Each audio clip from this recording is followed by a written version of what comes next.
ওই মরমি তোকে একটা গরু ফ্রিজে রাখবার দিমু, গরুটা ফ্রিজে কিবা করে রাখবি? হে দাদি, তুমি এটা একটা কথা কইলে, ফ্রিজে কোনদিন গরু রাখা যাব?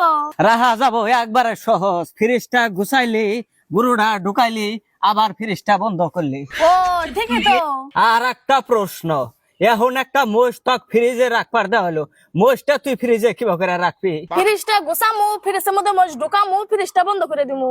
ওইলো না, ফ্রিজের মধ্যে গরু আছে, গরুটা বাই করা নাকবো, তার বাদে মোষটা ঢুকান নাকবো। হে দাদি, তোমার খালি আজারে প্রশ্ন।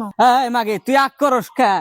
আরো দুইটা প্রশ্ন আছে, যদি তুই উত্তর দিবার পাস তক 500 টাকা দিমু। আজকে তাহলে তোমার 500 টাকা নিয়ে মুই কি প্রশ্ন করবা করো। বাঘের জন্মদিন, বাঘের তো বেহে কি যে ভোট দিছে, তে সবেই যাব, একটা জোনার যাব না, হে জোনার ডাকি। তাই কম না, বাল্যক যাব না, বাল্যকের হাতে বাঘের হাতে খুব নাড়াই। ওইলো না, এই মাগির মাথায় মাল নাই। দাদি তুমি এটা কি কও, ও না কে? ওইলো না, সব জোনারই যাব, মোষ যাব না। মোষ ওই যে ফ্রিজের মধ্যে আটকা থইছা, যাব কি ভাই? ও দাদি ঠিকই কইছাও, এই কথাটা তো বুঝাই কইলিয়া। আর একটা প্রশ্ন আছে, তুই হনেক। কি প্রশ্ন আছে তাড়াতাড়ি করো না, আমি জামগা। ধরে তুই একটা নদী পার হবি, সেই নদীতে একটা নাও নাইকা, খালি কুম্ভীর আর কুম্ভীর, তুই নদীটা পার হবি কি ভাই? না দাদি পারলাম না, তুমি কও। আমাকে এটা তো একবারে সহজ।